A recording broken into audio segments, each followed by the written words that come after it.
Comment allez-vous? Ici le cabinet privé d'échange à propos du social, de la politique.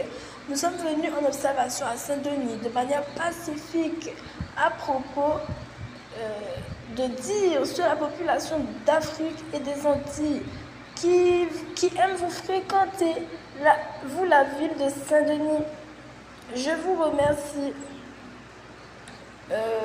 Mon restaurant préféré a été les fast-food nouveaux à propos du monde arabe, du monde noir, sur le poulet et les frites, avec une bonne sauce algérienne ou c'était quoi l'autre, j'ai oublié, ou des ketchup mayonnaise simple, voilà, avec de soda, normal, voilà.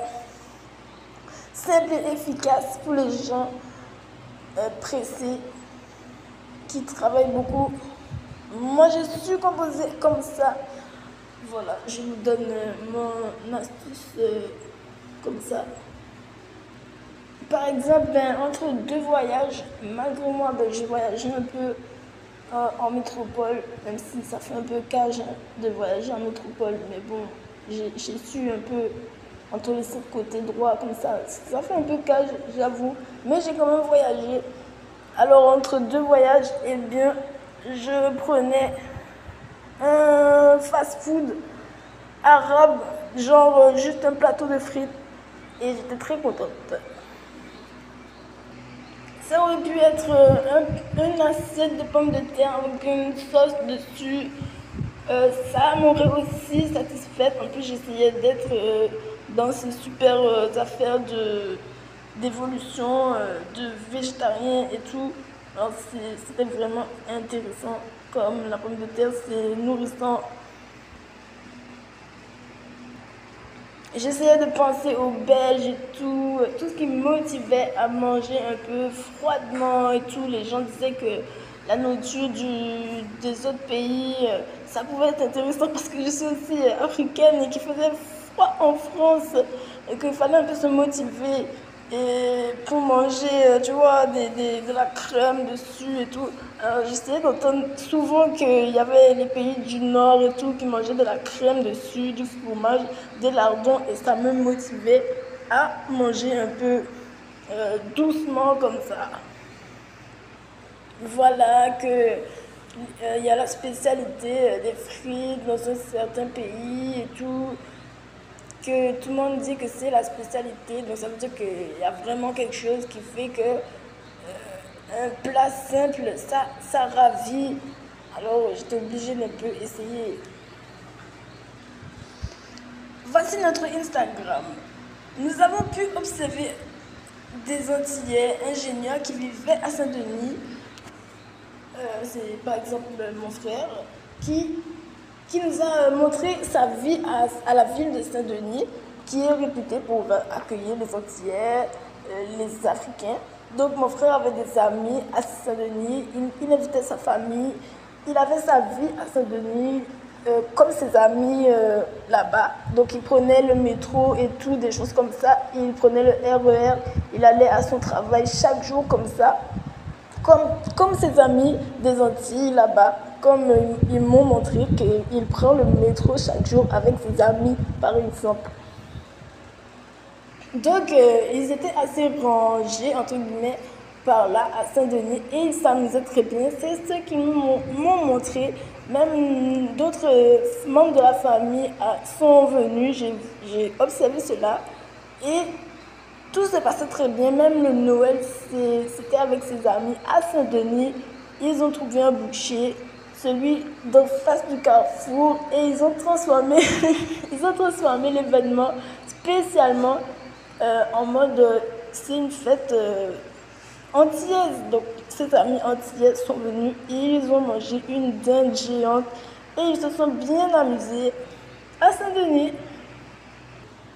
J'ai oublié de lui dire que j'ai pu déjà tester des applications modernes du moment comme Uber Eats, Uber à Saint-Denis, ou par exemple si mon frère était dans sa cuisine et qu'il faisait beaucoup de viande, disons un truc comme ça, et que moi j'avais pas envie de manger de la viande ce jour-là, eh bien, je pouvais totalement prendre mon téléphone, soit aller dans un autre truc avec le Uber, ou bien appeler le Uber Eats, le Deliveroo. J'ai pu réaliser quelques commandes à Saint-Denis, la ville qui est adorée, j'ai l'impression, par les Africains et les Antillais, où il y a une foule d'Africains qui prennent le métro chaque jour. Ne vous inquiétez pas, c'est comme si on vous disait les Haïtiens aux Antilles, une foule d'Haïtiens aux Antilles près de chez toi. C'est un peu comme ça, c'est détendu quand même. Ce sont des personnes, je sais pas moi, qui cherchent des CDD sur Paris. En tout cas, il y a plein d'Africains, on a l'impression, là-bas, qui sont un peu par là, quoi.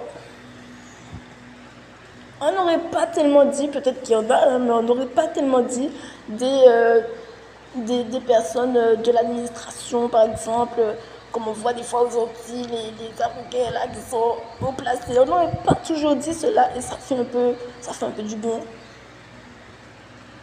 Comme une classe moyenne, voilà, on va dire une classe moyenne. Quand tu prends le métro là-bas, des fois, tu es un peu rassuré, quoi, que si tu as raté un exercice, si tu as raté un jour dans l'école, tu vois que c'est pas si tendu quand même la vie. Il y a un peu de doucement, quoi.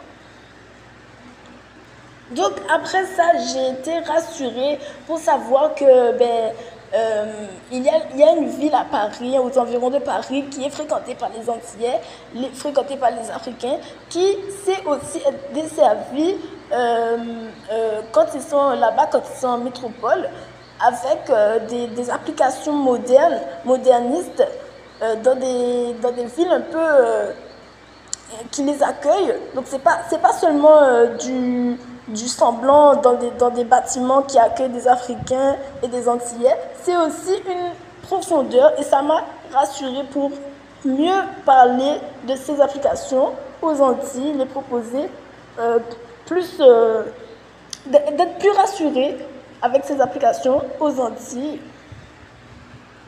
Donc voilà, dans l'ambiance des Antilles qu'on est à 300 ans, 200 ans après la fin de l'esclavage, il faut quand même un peu de sérieux dans l'évolution. Donc j'ai juste vérifié quand même que ces petits travers n'échappent pas trop quand même à du sérieux.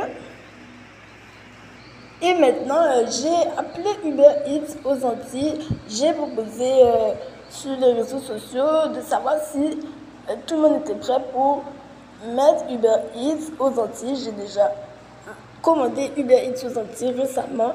Ils viennent d'arriver. Tout s'est bien passé. Nous avons parlé aussi avec un Africain sans papier à Saint-Denis. Donc là, sujet vraiment sérieux. Pour ceux qui ne s'y connaissent pas aux Antilles, on a parlé avec un Africain sans papier de Saint-Denis. Alors cette situation administrative n'était pas résolue.